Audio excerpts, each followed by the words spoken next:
Hello my dear friends, मैं अतुल रंजन आपका physics teacher. और माय डियर, प्रीवियस क्लास में हमने सिंपली स्केलर क्वांटिटी क्या है, वेक्टर क्वांटिटी क्या है, टेंसर क्या है, ये हमने देखा था। और मैंने कहा भी था कि टेंसर पे बहुत ज्यादा दिमाग नहीं लगाना है, मेनली हमें स्केलर और वेक्टर पे दिमाग लगाना है। स्केलर पे बहुत ज्यादा दिमाग लगाने की अगेन कोई जरूरत नहीं है, क्योंकि स्केलर क्वांटिटी क्या होता है आपका, एक ऐसा क्वांटिटी जो कि सिर्फ और सिर्फ डिस्क्राइब होता है कैसे, मैग्नीट्यूड से।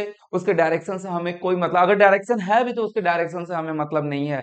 वही वेक्टर क्वांटिटी क्या होता है, जिसको डिस्क्राइब करने के लिए हमें मैग्नीट्यूड और स्पेसिफिक डायरेक्शन दोनों की जरूरत होती है।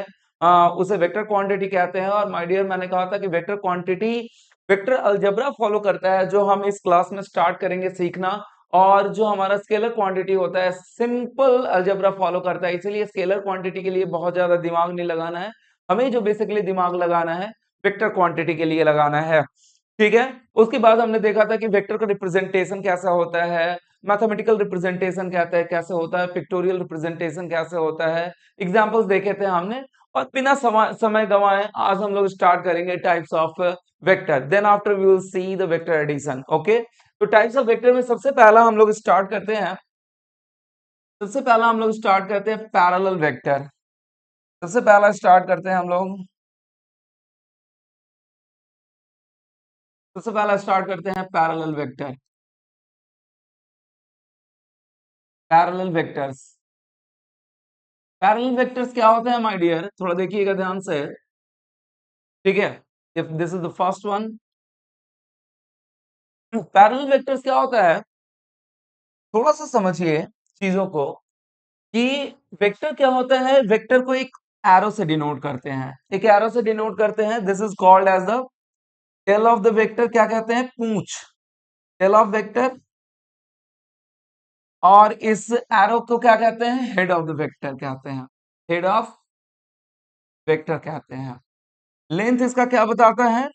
लेंथ इसका मैग्नीट्यूड डिनोट करता है, मैग्नीट्यूड। और इसका एरो हेड जो करता है वो क्या करता है आपका, वो आपका डायरेक्शन बताता है। ये हेड ऑफ वेक्टर क्या बताता है? डायरेक्शन बताता है। ओके। आई होप सबको क्लियर होगा, बहुत सिंपल है। पैरेलल वेक्टर वो वेक्टर्स हैं जब जब दो वेक्टर जब दो वेक्टर आपस में एंगल कितना बनाए, theta is equal to 0 degree. जब दो वेक्टर आपस में एंगल कितना बनाए, 0 डिग्री बनाए, that vectors are called as the parallel vector. जब दो वेक्टर आपस में थीटा कितना बनाए, 0 डिग्री बनाए, या कह सकते हो दोनों vector parallel to each other हो। ठीक है ना? Parallel to each other, parallel to each other, parallel to each other. ये मान लो वेक्टर ए है और ये वेक्टर बी है। तो मैंने कहा कि दोनों के दोनों अगर पैरेलल हैं, ऐसा कोई जरूरी नहीं है, मैग्नीट्यूड इक्वल भी हो सकता है। मैग्नीट्यूड में और may not equal to magnitude of B. याद होगा मैंने मॉड से, ये मॉडुलस कहा जाता है या मॉड कहा जाता है, इसी से हम मैग्नीट्यूड डिनोट करते हैं। मैंने कहा कि सिर्फ और सिर्फ पैरेलल वेक्टर्स, ध्यान रखिए हर चीज लैंग्वेज की जरूरत नहीं होती है। मैथमेटिक्स में यही है कि बहुत ज्यादा लैंग्वेज यूज नहीं करते हैं। अगर ये चीजें याद है तो इट इज क्वाइट गुड।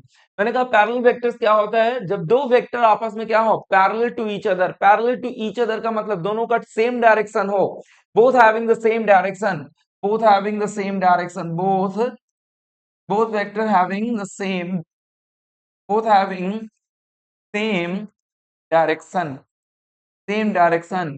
इसका मतलब थीटा क्या होगा, सेम डायरेक्शन हो गया तो थीटा आपका 0 डिग्री हो गया। दोनों के बीच का एंगल थीटा पहले भी बता चुका हूं मैं।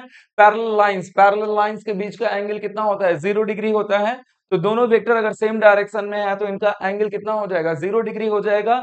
And both having same direction. और साथ ही साथ क्या हो, जरूरी नहीं है कि मैग्नीट्यूड इक्वल हो। मैग्नीट्यूड क्या हो सकता है? अलग भी हो सकता है, और मैग्नीट्यूड इक्वल भी हो सकता है। लेकिन सबसे मेन इंपॉर्टेंट पॉइंट क्या है? मेन इंपॉर्टेंट पॉइंट क्या है? थीटा दोनों के बीच 0 डिग्री होना चाहिए। आइए आगे बढ़ते हैं, एक छोटा सा नोट्स इसी में देखते हैं, छोटा सा नोट। ठीक है, इसी में छोटा सा नोट देखते हैं,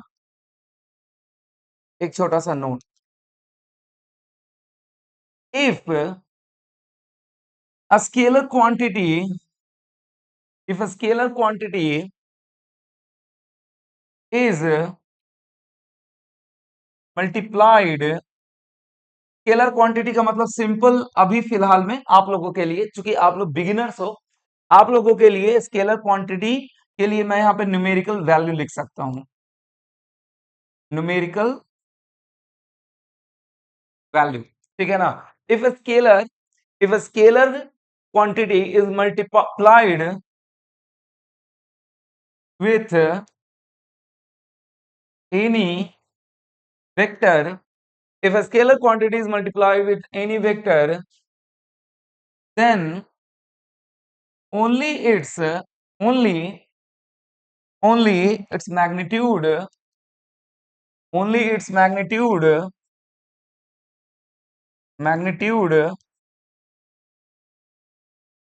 changes, but the direction remains, but the direction remains but the direction remains नहीं, ये नोट पॉइंट है, ये एकदम बिल्कुल ध्यान रखिएगा, पूरे वेक्टर में इसका बहुत फ्रिक्वेंटली यूटिलाइजेशन होने वाला है, और जहां भी फिजिक्स में इस वेक्टर का यूटिलाइजेशन होगा ये अपने आप में बहुत इंपॉर्टेंट है, ठीक है। बहुत ज्यादा कुछ नहीं बताया मैंने सिंपली बताया पैरेलल वेक्टर क्या होता है भाई।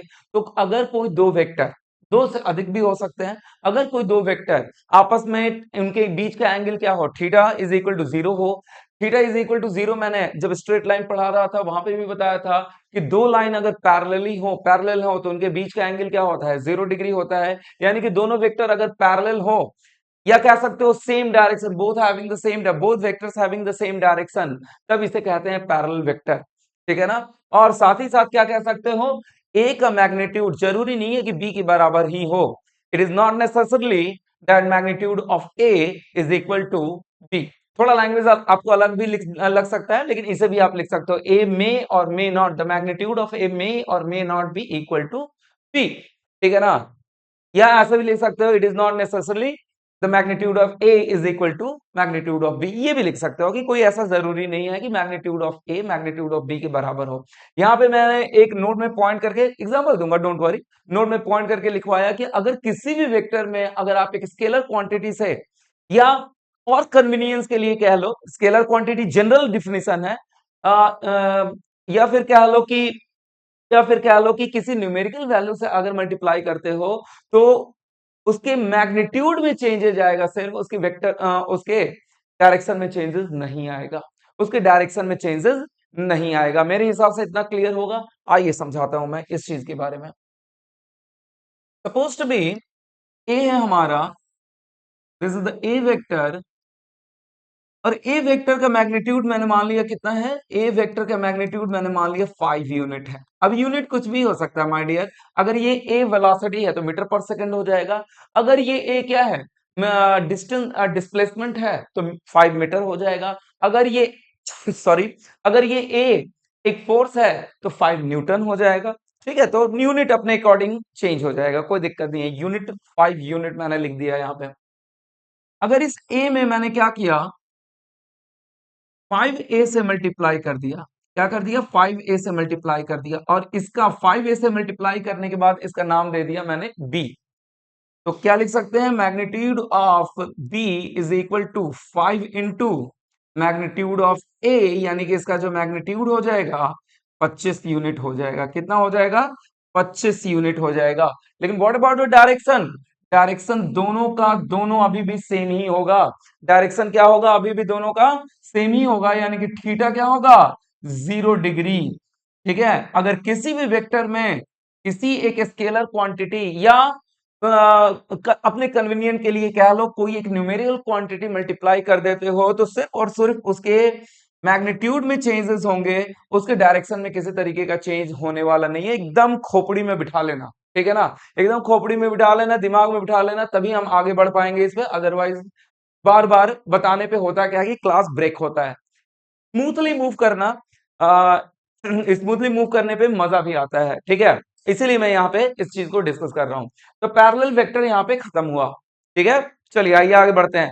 ये कहाँ यूटिलाइज होगा, मैंने कहा कि बहुत जगह यूटिलाइज होगा, लेकिन सबसे पहले जहां पे यूटिलाइज होगा वो होगा आपका यूनिट वेक्टर। यूनिट वेक्टर को समझने के लिए ये कॉन्सेप्ट अप्लाई करना बहुत जरूरी होगा, ये कॉन्सेप्ट अप्लाई करना बहुत जरूरी होगा कि किसी भी वेक्टर में अगर स्केलर क्वांटिटी से मल्टीप्लाई करते हैं या न्यूमेरिकल वैल्यू से मल्टीप्लाई करते हैं तो सिर्फ और सिर्फ उसका डायरेक्शन चेंज करेगा, उसके सॉरी, सिर्फ और सिर्फ उसका मैग्नीट्यूड चेंज करेगा, उसके डायरेक्शन में किसी तरीके के चेंजेस नहीं होंगे। आई होप क्लियर होगा आप लोगों को। चलिए आगे बढ़ते हैं। Now I am going to move onwards.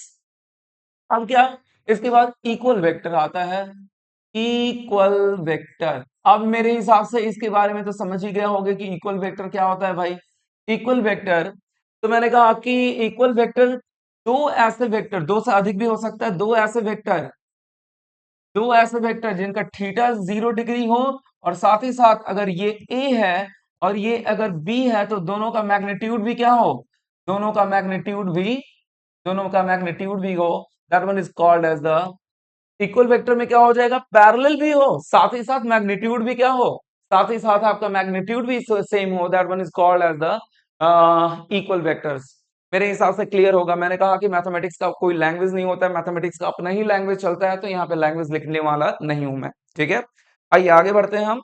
Now will सी, ये सेकंड था। Third one, anti parallel. Anti parallel का मतलब सब लोग समझ रहे होंगे। एंटी पैरेलल, एंटी पैरेलल का मतलब क्या होता है माय डियर, अगेन एक जा रहा है इधर, एरोहेड समझ रहे होगे, तो दूसरा जा रहा होगा कहाँ, दूसरा जा रहा होगा उसके अपोजिट डायरेक्शन में। एंटी है, पैरेलल के एंटी है, तो यानी कि यहाँ पे एंगल कितना बन रहा होगा, आप भी समझ सकते हो कि दोनों एक दूसरे के अपोजिट हैं। ठीक है, डायरेक्शन वाइज अपोजिट है, तो थीटा कितना बन रहा होगा, 180 डिग्री। अब देखो ना, ये समझो बात को, एक आपका एक्स एक्सिस पॉजिटिव हुआ और दूसरा आपका नेगेटिव है। आप एक पॉजिटिव एक्स एक्सिस से लेके नेगेटिव एक्सिस एक्स एक्सिस पे आप अगर एंगल बनाते हो तो कितना बनेगा, 180 डिग्री बनेगा। तो उस वैसा ही कुछ ये भी है, ये इस तरफ जा रहा है, राइट हैंड डायरेक्शन में जा रहा है, अगर ये लेफ्ट हैंड डायरेक्शन में जा रहा है, तो दोनों के बीच का एंगल कितना हो जाएगा, theta is equal to 180 degree. Again magnitude जो होगा, ये ए कह लो इसे, और इसे क्या कह लो, बी कह लो। ए जो होगा हमारा मे और मे नॉट, में मैग्नीट्यूड ऑफ ए मे और मे नॉट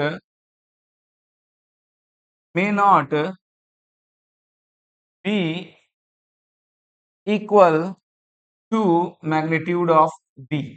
ठीक है, थीटा 180 डिग्री होगा, लेकिन मैग्नीट्यूड ऑफ ए जरूरी नहीं है कि बी, यानी कि ये लेंथ जरूरी नहीं है दोनों का सेम ही हो। मैग्नीट्यूड मतलब समझ रहे होगे, और मैंने बताया भी था कि मैग्नीट्यूड हमेशा ही पॉजिटिव होगा माय डियर, मैग्नीट्यूड हमेशा ही पॉजिटिव होगा, इस बात का ध्यान रहे। चलिए, एंटी पैरेलल हो गया, यहीं पे डिस्कस कर लूंगा मैं नेगेटिव वेक्टर या अपोजिट वेक्टर के बारे में। ठीक है, चौथा, the fourth one negative negative vector और अपोजिट वेक्टर, इसे समटाइम अपोजिट वेक्टर भी कहते हैं, समटाइम अपोजिट वेक्टर भी कहते हैं। नेगेटिव वेक्टर और अपोजिट वेक्टर का मतलब क्या है, ठीक है, कहने का अर्थ है कि यहाँ पे दो वेक्टर है, दो से अधिक भी हो सकते हैं, दोनों का मैग्नीट्यूड भी सेम होगा, और दोनों के बीच का एंगल 180 डिग्री होगा, थीटा 180 डिग्री। लेकिन दोनों का मैग्नीट्यूड क्या होना चाहिए, दोनों का मैग्नीट्यूड, अगर इसका लेंथ 5 है तो इसका भी लेंथ क्या होना चाहिए, 5 होना चाहिए। बात समझिए, दिस इज कॉल्ड अपोजिट। लेकिन दोनों एक डायरेक्शन दोनों का क्या होना चाहिए, एक दूसरे का अपोजिट होना चाहिए, और अपोजिट का मतलब theta is equal to 180 degree. You can easily understand now. अगर मैं यहाँ पे बात करूं कि ए वेक्टर को कैसे डिनोट किया जाएगा बी के टर्म में, तो ए क्या है, अपोजिट है ना, A is minus of B, कुछ इस तरीके से हम डिनोट करेंगे, ध्यान दीजिएगा। A is called as minus of B. A को हम क्या कह सकते हैं, माइनस ऑफ बी कह सकते हैं। ए को क्या कह सकते हैं, माइनस। माइनस क्या डिनोट कर रहा है, माइनस डिनोट कर रहा है कि इसका जो ए का जो डायरेक्शन है बी के अपोजिट है, ठीक है ना, बी के अपोजिट है।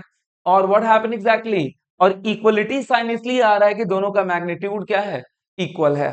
ठीक है ना, अदरवाइज ये मत सोच लेना कि अगर मैग्नीट्यूड सेम नहीं हुआ, अगर मैग्नीट्यूड सेम नहीं हुआ, थीटा 180 डिग्री है, लेकिन अगर मैग्नीट्यूड सेम नहीं हुआ तो ये वाला कतई यहां पे नहीं लिख सकते हैं। अगर यहां पे लिखना चाहोगे A is equal to minus B, तो ये कतई गलत हो जाएगा, ये कतई गलत हो जाएगा।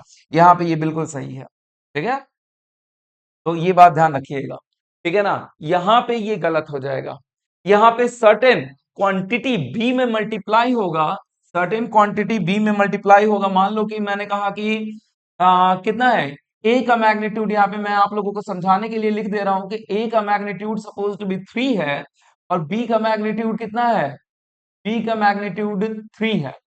ये ए का मैग्नीट्यूड 6 है और बी का मैग्नीट्यूड कितना है, 3 है। तो A can be written as A can be written as, यहाँ पे देखो, यहाँ पे क्या लिख सकते हो, A can be written as, A can be written as, पहले तो कितना है यहाँ पे 2 इंटू मैग्नीट्यूड ऑफ बी लिखा जा सकता है क्या।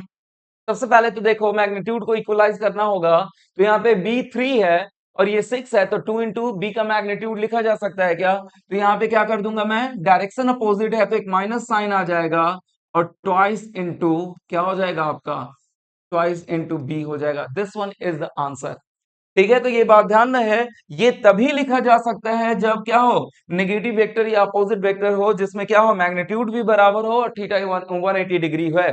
तो सिर्फ और सिर्फ क्या होगा, माइनस माइनस टर्म ही डिनोट कर रहा है कि ये अपोजिट डायरेक्शन है, ठीक है। और बाकी इक्वलाइज इक्वलिटी साइन इसलिए आया है, कोई भी न्यूमेरिकल वैल्यू इसलिए यहाँ पे नहीं मल्टीप्लाई है क्योंकि यहाँ पे दोनों का मैग्नीट्यूड सेम है। यहाँ पे जो है आपका मैग्नीट्यूड अगर अलग अलग है, थीटा 180 डिग्री है, तो पहले मैग्नीट्यूड देखोगे और यहाँ पे अगर जैसा मैग्नीट्यूड मैंने लिखा है उसके अकॉर्डिंग हम a is equal to minus 2 भी लिख सकते हैं, मेरे हिसाब से क्लियर होगा। नेगेटिव वेक्टर भी क्लियर हो गया। Now will see the collinear vector. Collinear vector क्या है, आइए देखते हैं, we will see the next collinear vector. Collinear vector, collinear vector, collinear vector collinear vector क्या होता है माय डियर, कोलिनियर का नाम ही है कोलाइन।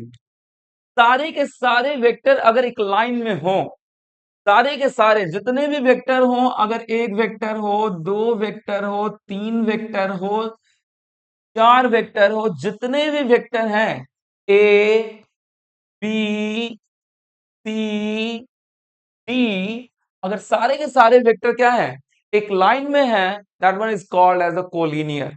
अब यहाँ पे स्टूडेंट एक सवाल उठाते हैं कि सर सारे वेक्टर्स को एक लाइन में होना जरूरी है क्या, और सबको एक ही डायरेक्शन में होना जरूरी है क्या।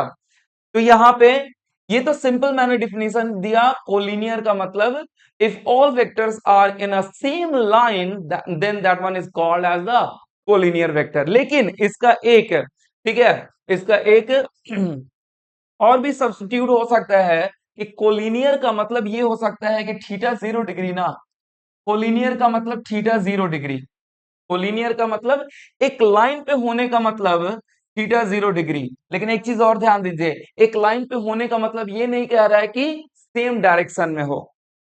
ध्यान दीजिएगा, कोलिनियर वेक्टर मैंने कहा कि if all vectors are in a same line, इसका मतलब ये नहीं है कि सारे वेक्टर सेम डायरेक्शन में हो, सारे वेक्टर सिर्फ और सिर्फ एक लाइन में होने चाहिए, ठीक है। ऐसा जरूरी नहीं है कि सारे के सारे वेक्टर्स एक डायरेक्शन में हो, ठीक है। तो क्या हो सकता है आपका, ए वेक्टर बी वेक्टर हो, ऐसा भी हो सकता है कि अपोजिट हो, फिर सी वेक्टर आपका ऐसा हो और डी वेक्टर क्या हो, कुछ ऐसा हो।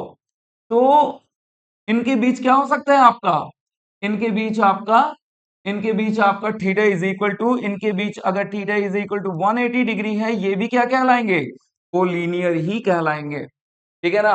ये भी क्या कहलाएंगे, थीटा एक लाइन पे तो है ना, भले थीटा भले क्या हो, पैरेलल हो चाहे एंटी पैरेलल हो, डजंट मैटर, ठीक है ना।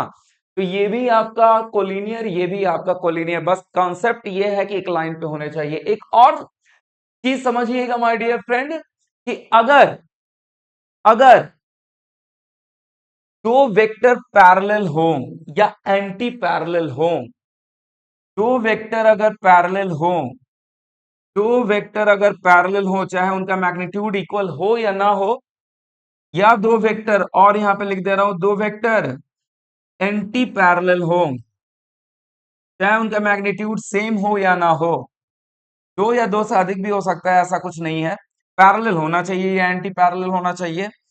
ए एंड बी, यहाँ पे थीटा 180 डिग्री चाहे इनका यहाँ पे थीटा 0 डिग्री। तो ये दोनों एक, आप कहोगे कि सर ये दोनों एक लाइन पे तो नहीं है, लाइन पे हो चाहे नहीं हो, थीटा 0 डिग्री है, that one is parallel to each other, ठीक है, that one is assumed to be on a same line, that one is assumed, that one that vectors are assumed to be on a same line। ये हमें लेके चलना है कि ये अभी भी कोलिनियर ही है, पैरेलल और एक लाइन में होना कोई अलग अलग चीज नहीं है। थीटा अल्टीमेटली क्या है, अल्टीमेटली थीटा 0 डिग्री और अल्टीमेटली थीटा 180 डिग्री है ना, पैरेलल और एंटी पैरेलल है ना, that is this is also comes under the what, this also comes under the collinear vectors, collinear vectors, ये ध्यान रखिएगा माय डियर, ठीक है। इसमें अगेन लैंग्वेज नहीं बता रहा हूं, ये भी इफ ऑल वेक्टर्स आप लिख भी सकते हो, मैंने कहा कि रिकॉर्डिंग है, आप पॉज करके डिफिनेशन भी लिख सकते हो। If all vectors are in a same line, whether that one is in the same direction or in opposite direction, that are all are called as a collinear. And also if the vectors are parallel or anti-parallel, that one also comes under, that also comes under the collinear vectors। अब ऐसे भी लिख सकते हो, there will be no problem at all।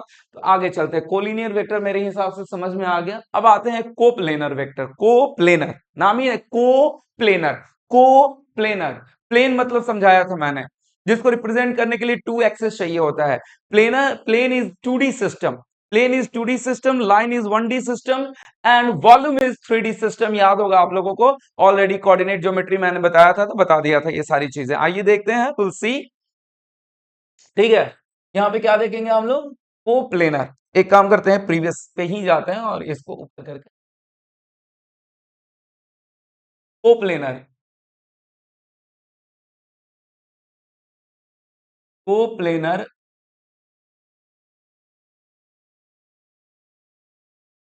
Coplanar vectors. Coplanar vectors क्या है, ये कौन सा है आपका, अब जो भी हो आप इसे नोट कर लेना, आप अपने कॉपी में नोट्स में जो भी नोट कर रहे होंगे उसका सीरियल वाइज कर लेना। कोप्लेनर वेक्टर क्या होता है, कोप्लेनर वेक्टर वो होता है जो एक प्लेन में एग्जिस्ट करे। सेम अगेन, कोप्लेनर, कोप्लेनर का मतलब if all vectors are in a same plane, that one is called as, चाहे वो कोई भी एंगल बना सकता है, ऐसा कोई जरूरी नहीं है, बस एक प्लेन में होना चाहिए। कोलिनियर का मतलब या तो थीटा 0 डिग्री या थीटा 180 डिग्री, ये बात ध्यान रखिएगा, चाहे मैग्नीट्यूड सेम हो या नहीं हो। लेकिन कोप्लेनर के साथ क्या है, वो एक प्लेन में एग्जिस्ट करना चाहिए, थीटा कुछ भी हो, थीटा 0 डिग्री हो, थीटा 120 डिग्री हो, थीटा 180 डिग्री हो, थीटा 270 डिग्री हो, कुछ भी हो, डजेंट मैटर, ठीक है ना। तो कोप्लेनर वेक्टर ये कहलाता है, if all vectors are in a same plane, that one is called as a coplanar vector. देखिए, जैसे ये आपका कोप्लेनर, ये आपका कोप्लेनर, ये आपका कोप्लेनर, ये आपका कोप्लेनर, ये आपका कोप्लेनर, ये सारे के सारे क्या हैं, ए बी सी डी ई, ये सब के सब क्या हैं, कोप्लेनर वेक्टर हैं, क्योंकि सब के सब क्या हैं, एक ही प्लेन में एग्जिस्ट कर रहे हैं। अगर सपोज टू बी कोई भी ऐसा वेक्टर जो इस प्लेन को क्रॉस करे, अभी कोई भी प्लेन को क्रॉस नहीं कर रहा है, मैंने कहा था कि ये बोर्ड इटसेल्फ आपका क्या है, जो जिस बोर्ड में पढ़ा रहा हूं मैं, ये इटसेल्फ 2D सिस्टम है, ठीक है, ये एक प्लेन है और जिसका सिर्फ और सिर्फ क्या एरिया एग्जिस्ट करता होगा, सारा कुछ बता चुका हूं मैं। मैंने कहा कि सपोज टू बी ये एक पेन को मान लो एक vector, that tip is arrow head and that one is taken to be tail, ठीक है ना। अगर ये वेक्टर, अगर ये वेक्टर ऐसे है, ध्यान से देखिएगा, अगर ये वेक्टर ऐसे है तब तो ये कोप्लेनर हो जाएगा, तब तो ये कोप्लेनर हो जाएगा। लेकिन ये अगर वेक्टर इस प्लेन को समहाउ क्रॉस करे, समहाउ किसी भी पॉइंट पे क्रॉस करे, किसी भी तरीके से क्रॉस करे, बस क्रॉस करना चाहिए, क्रॉस करना चाहिए, बस किसी तरीके से क्रॉस करे, ठीक है ना। क्रॉस अगर कर जाएगा इस प्लेन को, that one is not called as a coplanar vectors. Coplanar vector का मतलब है कि if all vectors are in a same plane, that one is called as a what, coplanar vector. If any vector which crosses, which intersect or crosses the plane, that vector is not comes under the coplanar vector, coplanar vector में वो नहीं आएगा। ठीक है, coplanar vector में नहीं आएगा। और एक चीज हमेशा ध्यान रखिए my dear, two vector system, two vector system, two vector का मतलब दो vector A and B, two vector system always always always coplanar, always coplanar vector.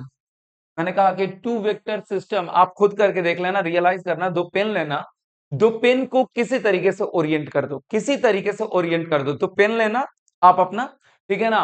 आप वहां पे क्या कर सकते हो, किसी को भी टिप मान सकते हो, किसी को भी क्या मान सकते हो, टेल मान सकते हो, दोनों को किसी तरीके से ओरिएंट कर देना, किसी तरीके से, ठीक है ना। That both can comes under the, that both can comes under to vector system, हमेशा ही क्या होगा आपका, टू वेक्टर सिस्टम हमेशा एक कोप्लेनर वेक्टर माना जा सकता है, ठीक है।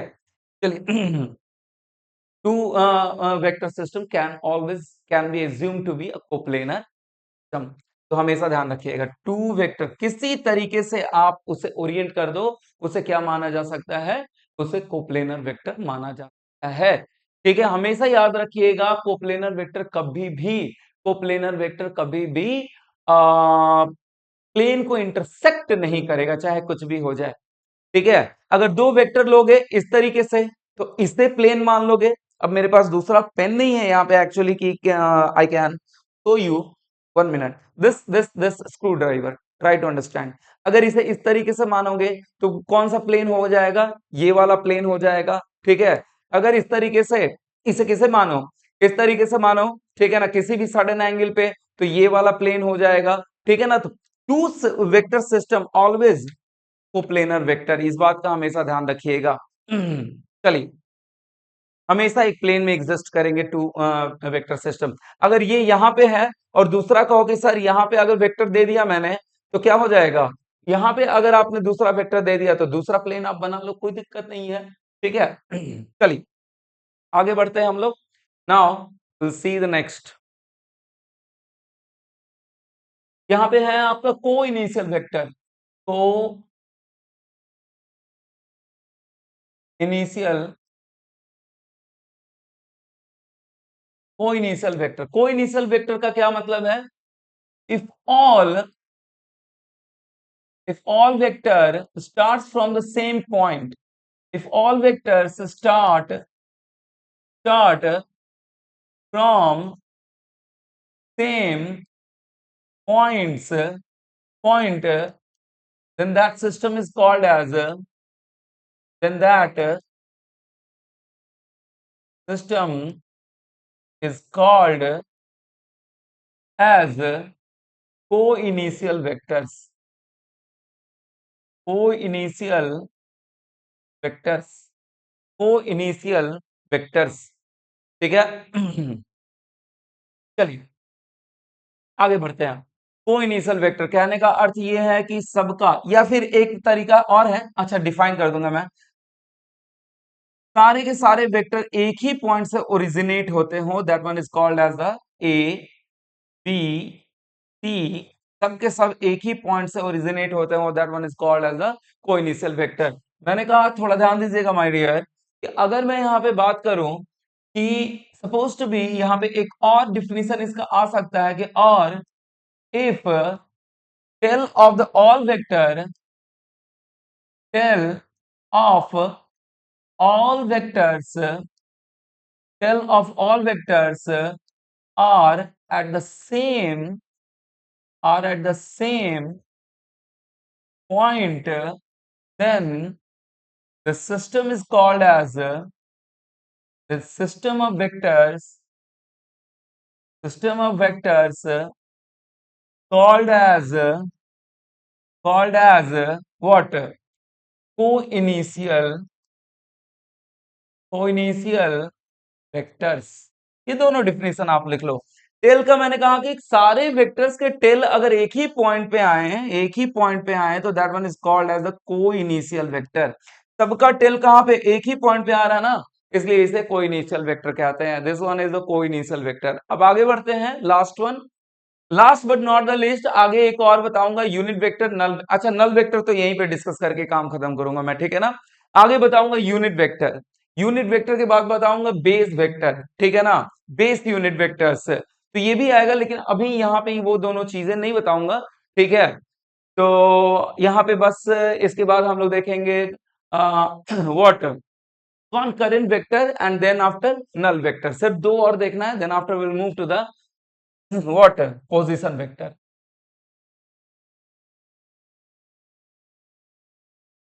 Now what we can say, now what we can say, uh,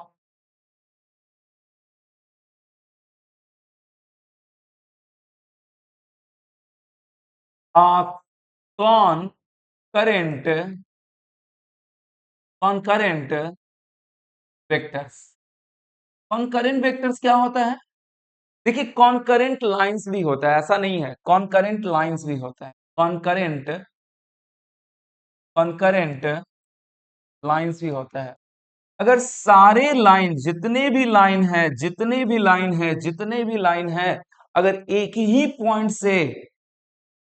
point को इंटरसेक्ट करे, दिस कॉमन पॉइंट पे इंटरसेक्ट हो, कॉमन पॉइंट पे इंटरसेक्ट हो, ऐसा नहीं कि दो यहाँ पे, तीसरा यहाँ पे, चौथा यहाँ पे, ठीक है ना, तो ये कॉन्करेंट नहीं कहलाएंगे, ठीक है ना। सारे के सारे लाइन एक ही कॉमन पॉइंट पे क्या हो, intersect करे, that one is called as a concurrent vectors। if all vectors if all vectors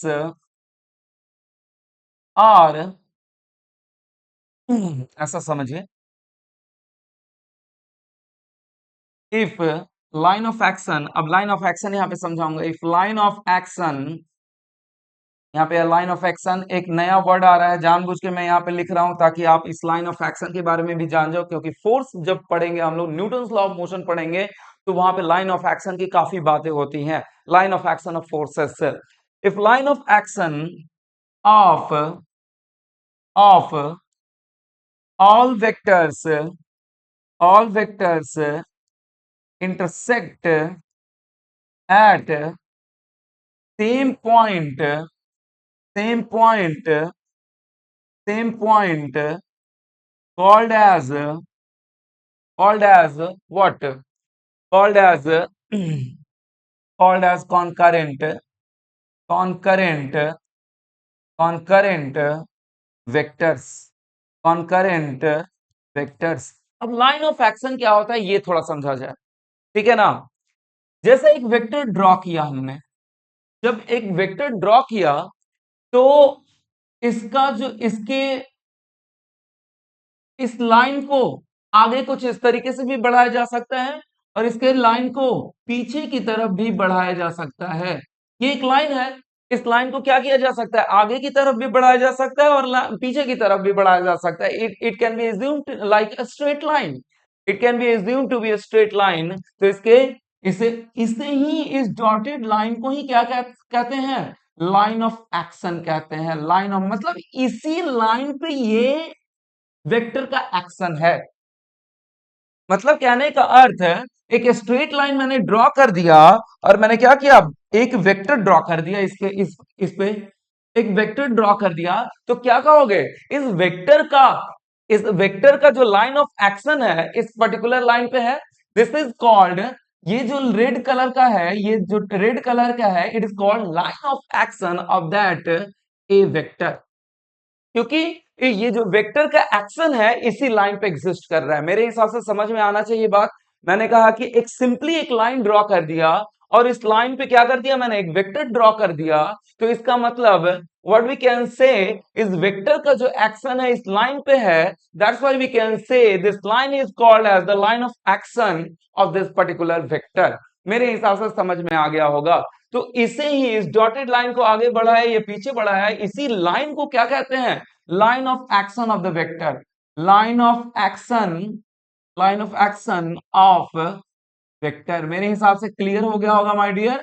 line of action क्या, ये फोर्स में बहुत ज्यादा यूटिलाइज होता है, ये लाइन ऑफ एक्शन बहुत बहुत बहुत यूटिलाइज करते हैं हम लोग इस लाइन ऑफ एक्शन को फोर्स में, ठीक है। तो मैंने कहा कॉनकरेंट वेक्टर्स कैसे होगा, इसका भी एग्जांपल दे दे रहा हूं मैं। सपोज टू बी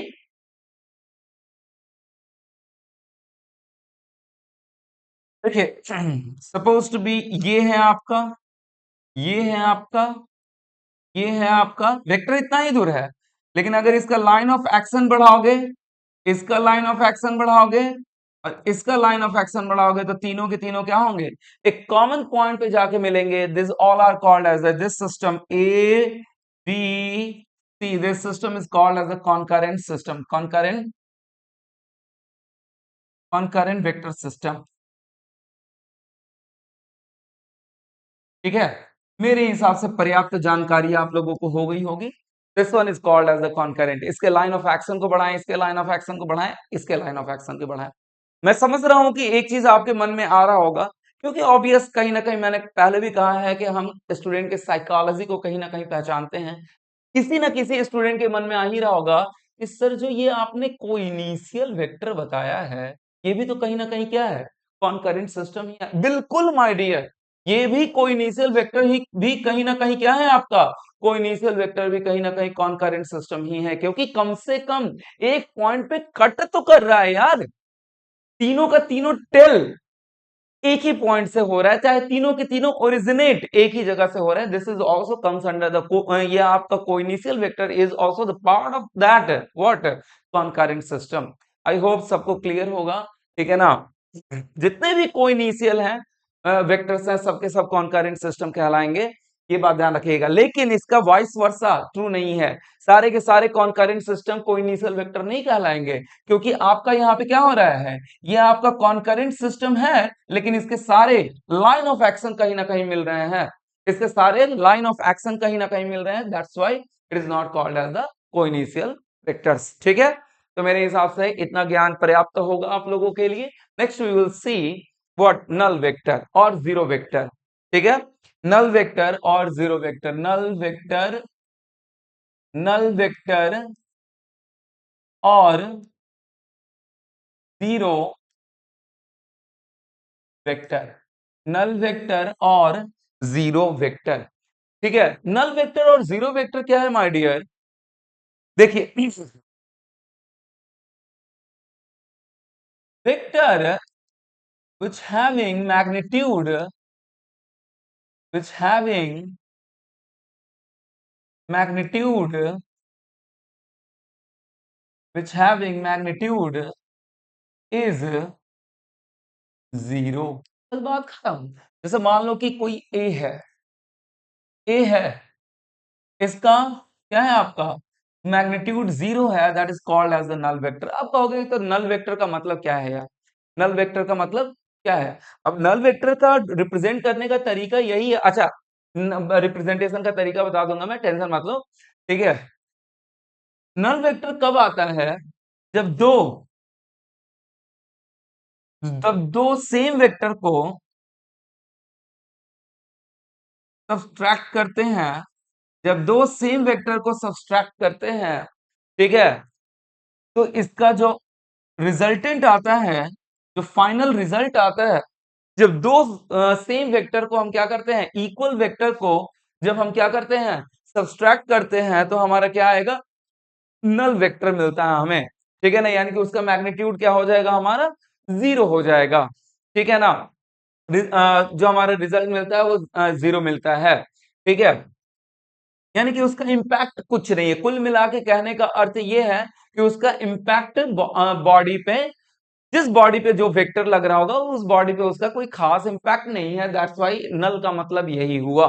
ठीक है, अब नल वेक्टर को एक तरीके से और डिनोट कर सकते हैं, सपोज टू बी, अगर पोजीशन की बात करूं मैं, सपोज टू बी पोजीशन की बात करूं, अगर आप खड़े हो कहां पे, अगर खड़े हो आप बिल्कुल ओरिजिन पे, तो ओरिजिन के लिए तो कोऑर्डिनेट आप जानते हो, ओरिजिन के लिए कोऑर्डिनेट क्या है, जीरो जीरो।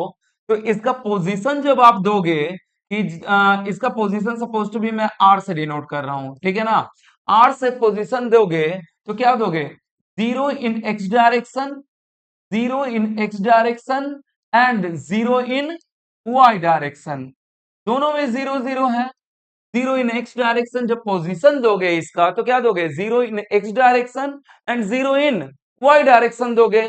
ठीक है ना, तो मैग्नीट्यूड इस आर का कितना हो जाएगा, पोजीशन वेक्टर, मान लो कि इसे पोजीशन कहते हैं, पोजीशन, इसे क्या अभी अभी डिफाइन करूंगा, don't worry my dear, just अभी डिफाइन करने वाला हूं।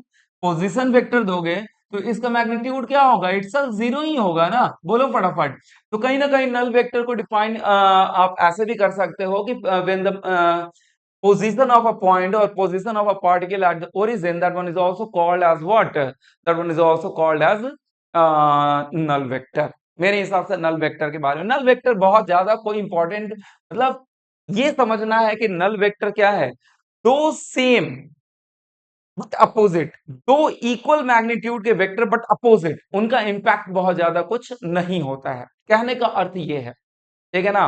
अब फोर्स सपोज टू बी, आप क्या करो, फोर्स किसी बॉडी पे एक तरफ से लगाओ, दूसरी तरफ से सेम फोर्स आप अपोजिट डायरेक्शन में लगाओ, उसमें कोई भी मोशन क्रिएट नहीं होगा, ये इतना तो आप भी समझ सकते हो। कोई आपको इस एक तरफ खींच रहा है, दूसरी तरफ कोई दूसरा व्यक्ति खींच रहा है, तो कोई बहुत ज्यादा आप में कोई मोशन क्रिएट नहीं होता है, तो होगा, दोनों एक दूसरे को क्या कर देंगे, कैंसिल कर देंगे। हाँ, ये अलग बात है कि आपकी बाहें हो सकती हैं कि उखड़ जाए, ठीक है ना, क्योंकि आपके बाहों को सहने की एक कुछ सर्टेन क्या है, क्षमता है, जिसे रेसिस्टिंग फोर्स, कल याद होगा स्ट्रेस के टाइम मैंने कहा था रेसिस्टिंग फोर्स, आप खींचेगा कोई तो आपके बाहें जितनी रेसिस्ट कर सकते हैं फोर्सेस को उतना रेसिस्ट करेंगे, उसके बाद उखड़ के बाहर निकल जाएंगे, ठीक है, उखड़ के बाहर निकल जाएंगे, लेकिन ओवरऑल आप में मोशन किसी तरीके का क्रिएट नहीं होगा, that's why it comes under the what, null vector, ठीक है ना। तो और दूसरा तरीका है, मैंने कहा कोई भी बॉडी है जो जिसका पोजीशन एट द ओरिजिन है, that one is also called as the null vector, ठीक है। तो मेरे हिसाब से नल वेक्टर का मतलब समझ में आ गया होगा, ठीक है। चलिए आगे बढ़ते हैं, now move to the next position vector. अब इस पोजीशन वेक्टर को हम समझते हैं, ठीक है। पोजीशन वेक्टर क्या है भाई, सिंपल कोऑर्डिनेट जैसा।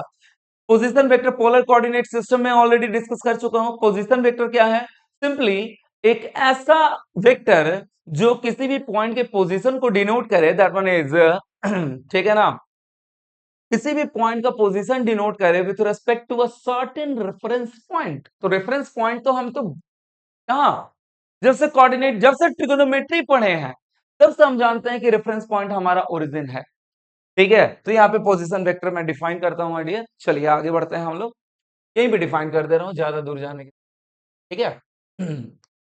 पोजीशन वेक्टर बड़े अच्छे से, पोजीशन वेक्टर, क्योंकि अब ये पोजीशन यहां से समझिए तो आपको मैथमेटिकल एनालिसिस शुरू हो जाएगा। पोजीशन वेक्टर, पोजीशन वेक्टर जिसे जनरली हम कैसे डिनोट करते हैं, आर से डिनोट, आर के ऊपर वेक्टर से डिनोट करते हैं, ठीक है। और मैंने यही कहा था कि change in position is simply called as change in position vector, ही क्या कहलाता है, आपका डिस्प्लेसमेंट कहलाता है, क्योंकि चेंज इन पोजीशन वेक्टर का मतलब ही है कि दो पॉइंट के बीच का शॉर्टेस्ट डिस्टेंस, दो पॉइंट का shortest distance.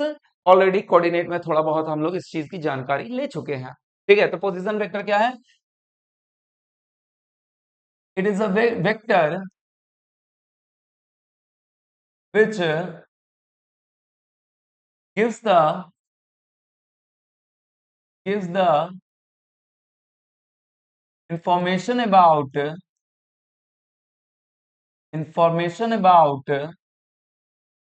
position or coordinate of a particular point, of a particular point को मैं सिंपली पीटी से डिनोट कर रहा हूं, पॉइंट और पार्टिकल, फिजिक्स में तो पार्टिकल ही होगा ना, ये बॉडी, पार्टिकल और बॉडी, फिजिक्स की बात करें तो पार्टिकल होगा, बॉडी होगा, ठीक है ना। मैथमेटिक्स में आपका पॉइंट चल सकता है, मैंने कहा पर्टिकुलर पॉइंट, पार्टिकल और स्लैश का मतलब मैंने कहा और, ठीक है। यहाँ पे बार बार और नहीं लिखने वाला मैं, या कहने की हिंदी में अगर बात करूं तो या, पॉइंट, पार्टिकल और बॉडी, ठीक है ना, with respect to with respect to certain reference point, certain reference point, generally ये पॉइंट क्या लेते हैं, generally this point is taken to be, generally this point, this reference point is taken to be origin, reference point is taken to be, is taken to be what origin origin, ठीक है, reference with respect to point called as आप जानते हो कि किसी भी sentence के बीच में अगर ब्रैकेट आ जाता है तो वो सेंटेंस को ब्रेक नहीं करता है, आप भी जानते हो, जहां से सेंटेंस खत्म हुआ वहीं से स्टार्ट हो जाता है, ठीक है। तो reference point position called as position vector called as position vector, बहुत अच्छे से डिफाइन कर दिया मैंने। अब आइए देखते हैं कि हम इसे कोऑर्डिनेट सिस्टम पे कैसे रिप्रेजेंट करेंगे। आइए मेरे हिसाब से सबने लिख भी लिया होगा, ठीक है, सबने लिख भी लिया होगा। मैंने कहा तो एक कोऑर्डिनेट सिस्टम दे दिया मैंने, this is X, this is Y, this is minus X, this is minus Y. ये आपका ओरिजिन जो कि कहां से स्टार्ट हो रहा है, 0 0 से, ठीक है। और मान लिया मैंने पॉइंट एक ले लिया है कहां पे, 5 और 3, यहां से लेके यहां तक क्या कर दिया, इसे थोड़ा सा और ऊपर लो, इसे ऊपर थोड़ा सा लो ताकि हमें स्पेस मिले।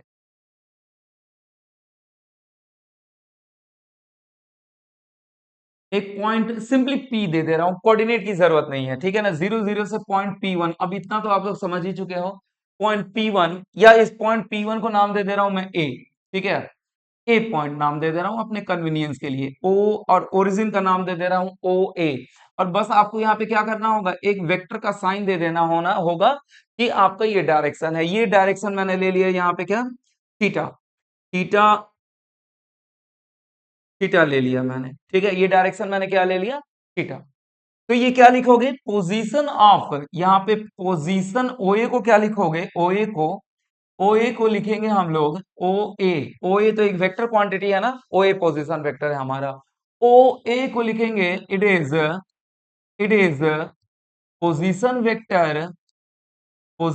वेक्टर ऑफ ए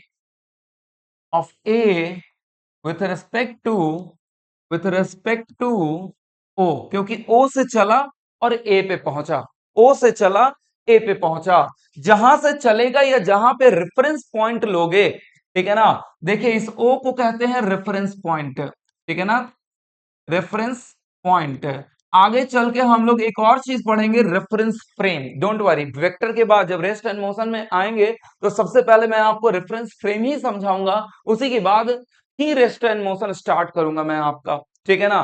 तो रेफरेंस पॉइंट, और खास करके जब रिलेटिव मोशन में जाएंगे ना माय डियर, तो रेफरेंस पॉइंट तो बहुत ज्यादा इंपॉर्टेंट हो जाता है, रेफरेंस फ्रेम आपका बहुत ज्यादा इंपॉर्टेंट हो जाता है। तो मैंने कहा कि इस ओ को कर लेंगे हम रेफरेंस पॉइंट, ठीक है।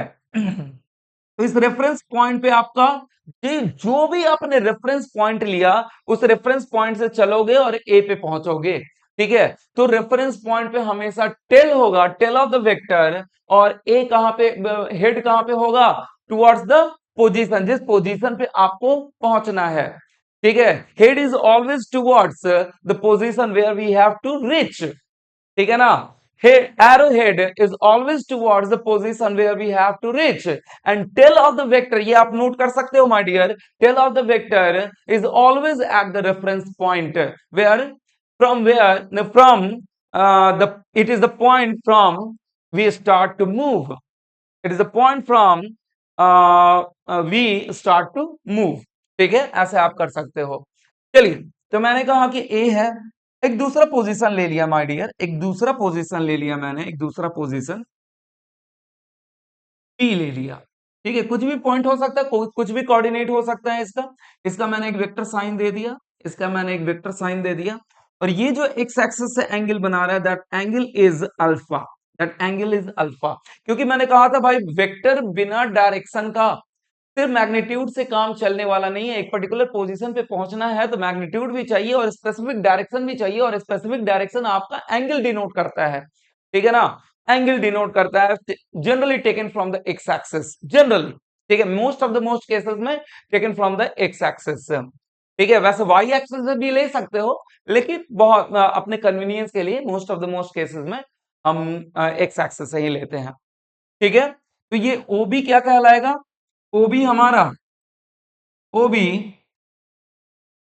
ओबी क्या कहलाएगा? Position of, it is the position vector, it is the position vector, it is the position vector, it is the position vector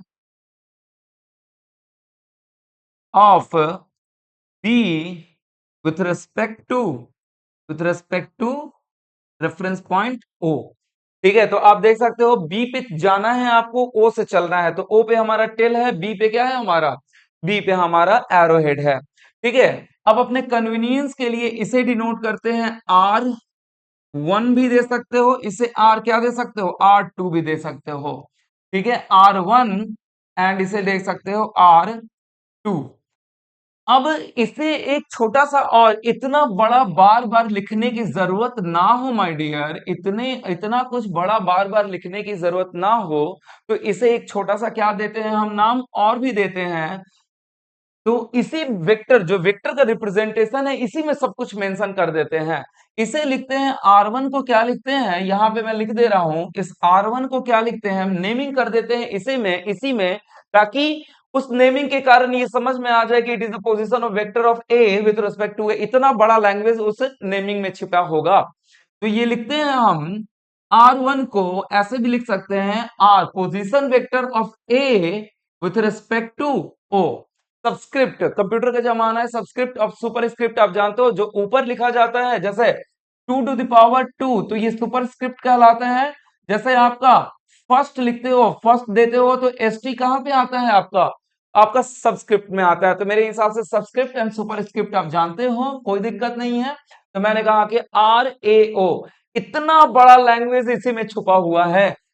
it is the position vector of A with respect to O. जो with respect to है या frame of reference है, वो हमेशा बाद में आएगा। जो विथ रिस्पेक्ट टू है या फ्रेम ऑफ रेफरेंस है, बार बार sorry my dear, frame of reference use कर रहा हूं मैं वर्ड, फ्रेम ऑफ रेफरेंस हमने पढ़ा नहीं है, हम रेफरेंस पॉइंट को कहेंगे, ठीक है ना, रेफरेंस पॉइंट कहेंगे, रेफरेंस पॉइंट कहेंगे, extremely sorry, frame of reference हमने नहीं पढ़ा है। जो रेफरेंस पॉइंट है वो हमेशा बाद में आएगा, जो रेफरेंस पॉइंट है वो हमेशा बाद में आएगा। तो क्या कहोगे? Position vector of A with respect to O, reference point हमेशा बाद में आएगा। उसी तरीके से इसे क्या कह सकते हैं, आप समझ सकते हो। इतना बड़ा लैंग्वेज अगेन लिखने की जरूरत, इतना बड़ा लैंग्वेज आप ऑमिट कर सकते हो, खत्म कर सकते हो, ठीक है, अवॉइड कर सकते हो, सिर्फ इतना लिख के position vector of B with respect to O. ठीक है, position vector of B with respect to O. अब कोई कहे सुनिएगा ध्यान से, समझिएगा, अगर मैं कहूं कि किसी भी शहर, मैंने बताया था किसी भी शहर, किसी भी टाउन, किसी भी सिटी में आप अल्टीमेट रेफरेंस पॉइंट एक स्टेशन या बस स्टॉप ले सकते हो। ध्यान से सुनते जाना, ठीक है ना, क्योंकि स्टेशन और बस स्टॉप किसी के लिए वैरी नहीं करेगा। वो अगर एक शहर में जहां पे फिक्स्ड है वहां पे फिक्स्ड है, ठीक है, वहां से सारे शहर का डायरेक्शन और मेजरमेंट आप बता सकते हो। Even most of the most cases में जो आप गूगल पे डिस्टेंस देखते हो ना माय डियर, गूगल पे सीधे लिखा कि पटना पटना टू रांची, पटना टू जो भी आपने लिखा, दिल्ली टू हैदराबाद, दिल्ली टू देहरादून, जो भी आप देखते हो ना, most of the most cases में माय डियर वो स्टेशन टू स्टेशन, या इन सम केसेस अगर स्टेशन बहुत फेमस नहीं है तो bus stop, station to bus stop बताएगा वो, ठीक है ना, स्टेशन टू बस स्टॉप बताएगा। मेरे हिसाब से ये बात आपको समझ में आ रही होगी कि किसी भी टाउन या किसी भी सिटी या किसी भी शहर का जो अल्टीमेट रेफरेंस पॉइंट होता है वो आप स्टेशन या बस स्टॉप मान सकते हो, क्योंकि वो बस स्टॉप या स्टेशन आपका मैन टू मैन चेंज नहीं होता है, ठीक है ना, मैन टू मैन चेंज नहीं हो सकता होता है। तो आप एक काम, कोई आपके शहर में आया और कोई आपसे एड्रेस पूछ रहा है, तो आप तो एक काम ये करोगे कि भाई यहां चले जाओ, स्टेशन चले जाओ, स्टेशन से ऐसे ऐसे ऐसे ऐसे आपको जाना है, ठीक है ना, यहां से स्टेशन चले जाओ, स्टेशन से आपको ऐसे ऐसे जाना है। यानी कि आपको, आपने क्या बताया, जिस जगह के बारे में वो पूछा आपने क्या बताया, उसको, उसका पोजीशन बताया, किसके रेस्पेक्ट में, स्टेशन के रेस्पेक्ट में, उसका पोजीशन बताया आपने स्टेशन के रेस्पेक्ट में, ठीक है ना, या बस स्टॉप के रेस्पेक्ट में, ठीक है। तो ये हो गया, ए का पोजीशन बताया ओ के रेस्पेक्ट में, ये आपका, मैंने कहा कि ये आपको जिस जगह पे जाना है, ए जिस जगह पे जाना है, जो इंसान एड्रेस पूछ रहा है, ए का मतलब लिख दूं मैं, ये एड्रेस है जिस जगह पे जाना है आपको, ठीक है ना। ऐसा लिख लो, ये जिस एड्रेस पे जाना है, और आपने किसके रिस्पेक्ट में, ओ क्या है आपके स्टेशन मान ले रहा हूं मैं, ओ क्या है आपके शहर का स्टेशन है, जिस एड्रेस पे जाना है आपने उसे बता दिया स्टेशन से आप ऐसे ऐसे चले जाइए। तो आपने जो एड्रेस बताई है, ये जो पोजीशन बताया, वो किसके रिस्पेक्ट में बताया, स्टेशन के रिस्पेक्ट में बताया, ठीक है।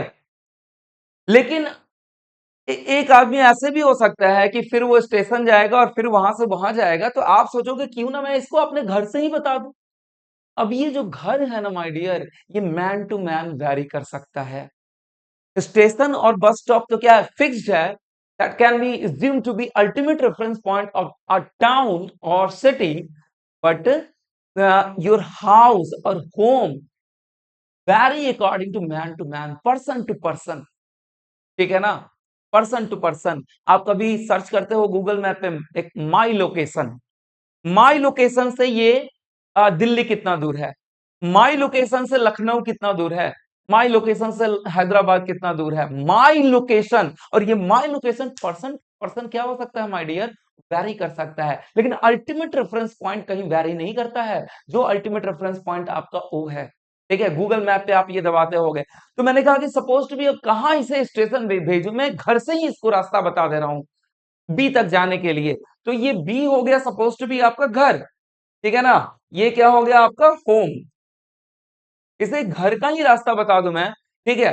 तो आप कहोगे कि एक काम करो, बी से, ये आपका होम है, आप यहीं से क्या कर दोगे, ए का रास्ता बता दोगे, ए का रास्ता बता दोगे, ए का एड्रेस बता दोगे, ए का पोजीशन बता दोगे बी से ही। तो उस केस में आप क्या कहोगे माय डियर, आपके होम से चला और ए तक पहुंचा, उसके एड्रेस पे जो एड्रेस पूछ रहा था, तो इस केस में कहोगे the position of A with respect to, with respect to your home, position of a with respect to your home, या और उस होम का नाम क्या है b, ठीक है ना। तो यही मैंने कहा कि यहाँ पे क्या होगा, व्हाट हैपन एग्जैक्टली, यहाँ पे आप क्या करोगे, यहां से, तो मैंने कहा जहां से चलना प्रारंभ किया, आपके होम से चलना प्रारंभ किया और ए की तरफ जा रहा है, ठीक है ना, तो हमेशा क्या कहा मैंने, arrow head is always in the direction where we have to reach, ठीक है ना, जहां हमें पहुंचना है। तो बी पे आपका टेल होगा और ए पे क्या होगा आपका, ए पे क्या होगा आपका, ए पे क्या होगा आपका, दैट वन इज, इसे कहते हैं हम, इसे कहेंगे R3, और R3 को यहां पे क्या कहूंगा मैं, बी ए, इसे थोड़ा सा ऊपर करता हूं मैं, ठीक है ना, यहां पे हो गया आपका बी ए, बी ए कह लो, या R3 कह लो, या कह लो इसे position, position of A with respect to, with respect to B. और मैंने बताया कि इसको ऑमिट कर सकते हैं कैसे लिख के, position of A with respect to B, जो भी रेफरेंस, यहाँ पे रेफरेंस पॉइंट क्या है अब हमारा, रेफरेंस पॉइंट अब हमारा बी है, यहाँ पे रेफरेंस पॉइंट हमेशा बाद में रहेगा, position of A with respect to B, ठीक है ना, ये हो गया आपका बी टू ए, ठीक है, and that is called change in position. और यही चेंज इन पोजीशन क्या कहलाता है माय डियर, वेक्टर क्वांटिटी कहलाता है। वी विल डिस्कस लेटर, इस पोजीशन वेक्टर को और अच्छे से डिस्कस करेंगे, लेकिन चूंकि टाइप्स ऑफ वेक्टर हम लोग पढ़ रहे थे, इसलिए इस पोजीशन वेक्टर को यहाँ पे डिस्कस करना हमारे लिए जरूरी था। तो this is called as the, ठीक है, ये ध्यान रखिएगा, ठीक है, position of A with respect to B कहलाएगा, आपके होम से चला और उस पर्टिकुलर जो एड्रेस पूछ रहा था उस एड्रेस को आपने बता दिया, तो वो कहलाएगा address, position of A with respect to your home, या कह सकते हो, और ये होम क्या हो सकता है, पर्सन टू पर्सन वेरी कर सकता है, जैसे मैंने कहा my location person to person vary करेगा, लेकिन अल्टीमेट, अल्टीमेट रेफरेंस पॉइंट आपके शहर के लिए फिक्स्ड होता है, वो आपका चेंज करने वाला नहीं है, पर्सन टू पर्सन चेंज करने वाला नहीं है, ठीक है। तो ये जो कहलाएगा that position of A with respect to B कहलाएगा। अगर इसी को अपोजिट कर दें, मैंने मान लिया कि हमें पहुंचना है बी पे और ए से चलना है, ए से चलना है, पहुंचना है बी पे, तो उस केस में क्या हो जाएगा, position of, position of B with respect to A, तो ए पे टेल हो जाएगा, बी पे क्या हो जाएगा, हेड हो जाएगा।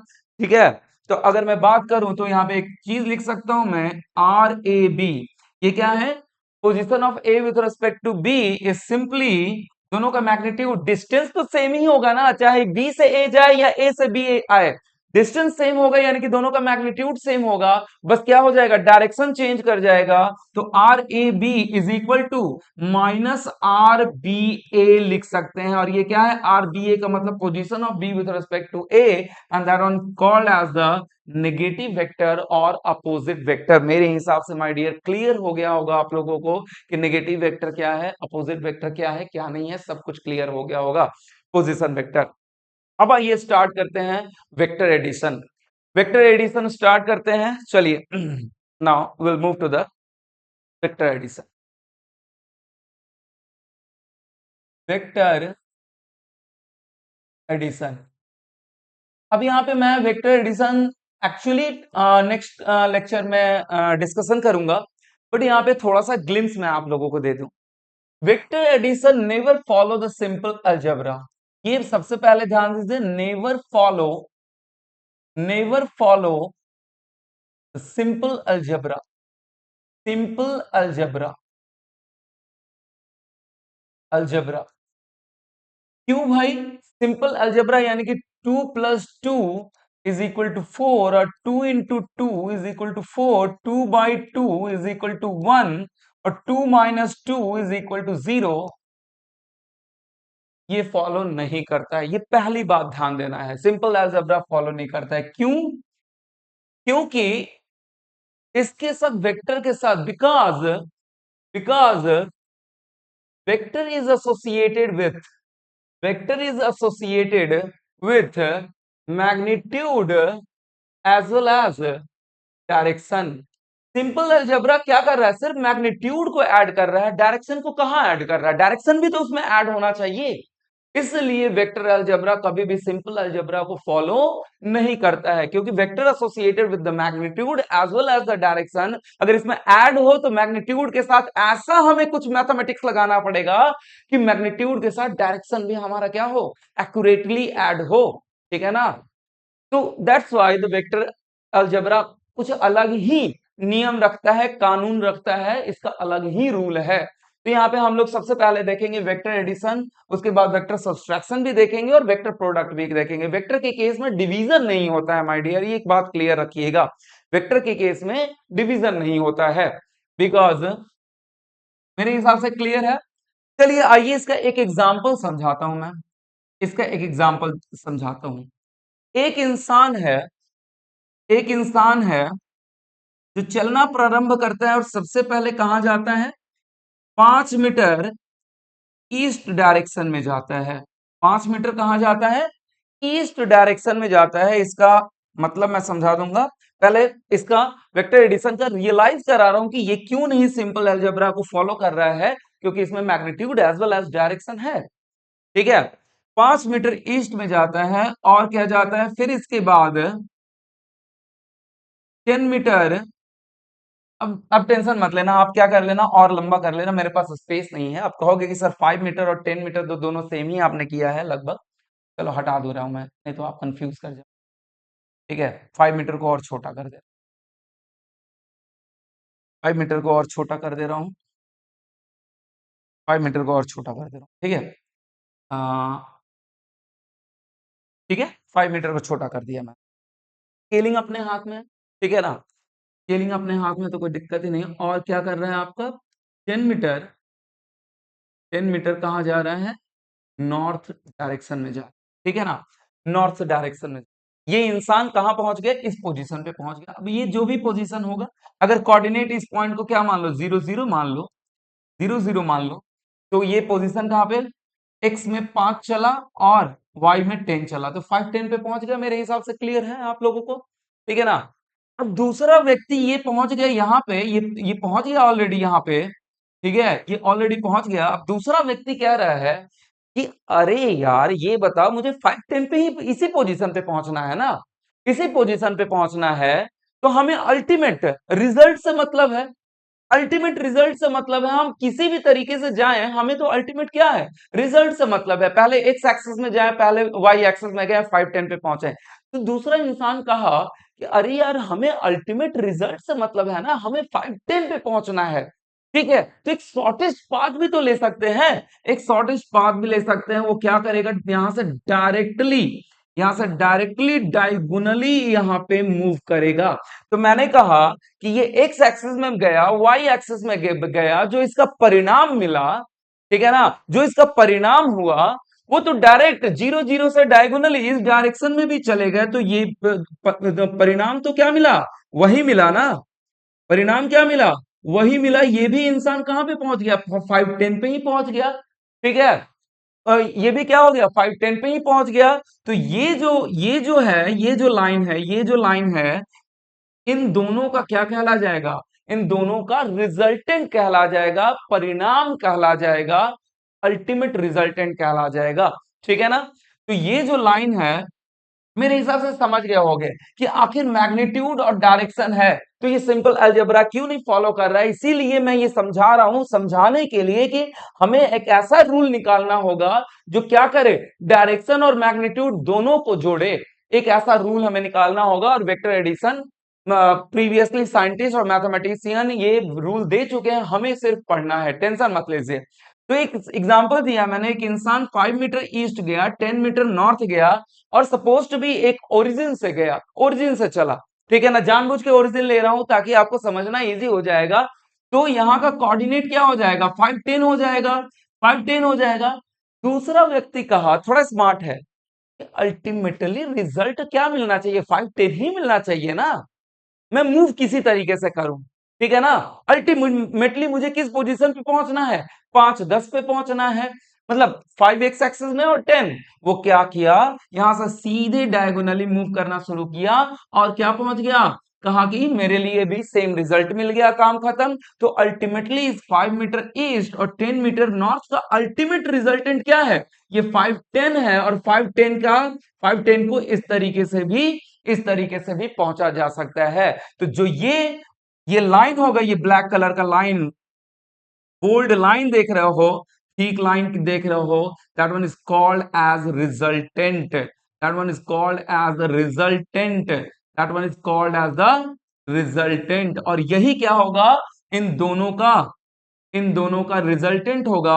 अब मैं कह रहा हूं कि 2 + 3 5, ये 5 क्या है, अल्टीमेटली 2 और 3 का क्या है, अगर मैं यहां पे कह रहा हूं 2 + 3 = 5, ये 5 अल्टीमेटली रिजल्टेंट ही है ना इस 2 और 3 का।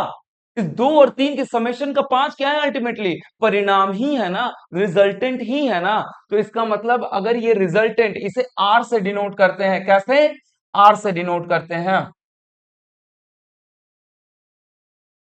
इसे कैसे डिनोट करते हैं, आर से, रिजल्टेंट को आर से डिनोट करते हैं। और ये आर रिजल्टेंट जो है 5 मीटर ईस्ट और 10 मीटर नॉर्थ का क्या है, अल्टीमेट रिजल्ट है। ठीक है, और अल्टीमेट रिजल्ट का मतलब क्या, इन दोनों को समेशन करोगे तो आर मिलने वाला है। ये आर जो मिलने वाला है कैसे, 5 मीटर ईस्ट, डायरेक्शन देना नहीं भूलना है, ध्यान दीजिए, डायरेक्शन देना भूल जाओगे तो फिर तो वो सिंपल अलजेब्रा, आपका वेक्टर का पूरा कैलकुलेशन ही खत्म।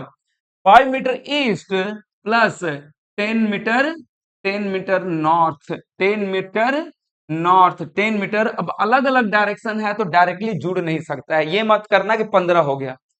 अलग अलग डायरेक्शन में है तो डायरेक्टली भैया मेरे ये जुड़ नहीं सकता, ये मत कह देना। हाँ, डिस्टेंस कितना चला, लेंथ ऑफ द पाथ कितना है, देखिए यहीं पे डिफर, बस बस कॉन्सेप्ट यहीं से जनरेट होता है। थोड़ा सा भी बेसिकली आप ध्यान दे देना तो कॉन्सेप्ट यहीं से जनरेट, कोई कॉन्सेप्ट कुछ है नहीं। ठीक है ना, अलग से कोई दूसरी दुनिया एलियन से नहीं आता है कॉन्सेप्ट, कॉन्सेप्ट जो हम पढ़ते हैं उन्हीं से कॉन्सेप्ट। हाँ, ध्यान से सुनना, लेंथ ऑफ द पाथ जरूर कहोगे कि कितना हो गया, कितना लेंथ चले तो 15 मीटर चले, टोटल लेंथ कितना चले तो 15 मीटर चले।